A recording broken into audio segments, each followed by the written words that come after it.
Today we're diving into a delicious food rating and review session.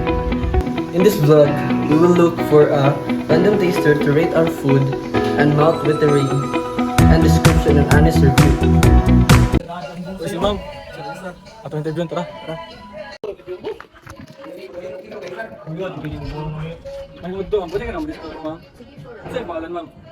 Ayang Sleepy mabasa. Namit, kapila mo sa mga product, ma'am ba? Para sa mga food review, ma'am. Then i-rate lang siya, ma'am. 1 to 10. Dito guys.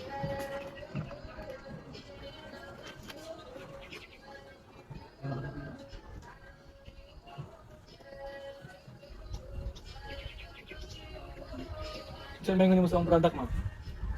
Namit, ma'am? Ano siya? Ano sa'yo ma-rate mo sa mga sandwich, ma'am?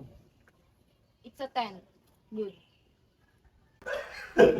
Good morning, sir. Saan nga kami sir? Wala, mas English. Pwede ka mo sorry sa mga.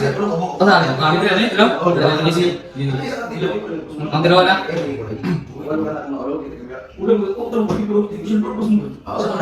Kasi masuti sa Sige sabay sa pila.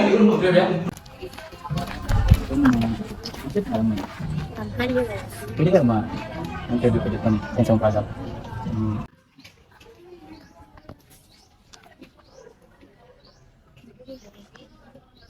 Lamir ba ang kanbang sandwich compare sa uban nimong nakilawang nga sandwich? Willing ba ka ma-recommend ang product man sa uban? Hindi na po. Sure? Lagi. Good afternoon, ma'am.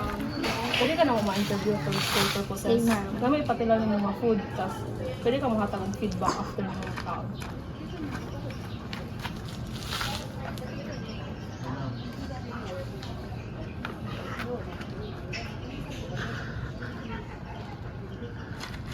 Nami. Pwede niyo i-rate ma'am muna sa 10. 9/10. Kaya na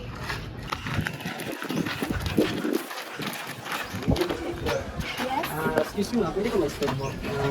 Nari may product na ipatilaw, then i-rate lang nimo siya 1 out of 10.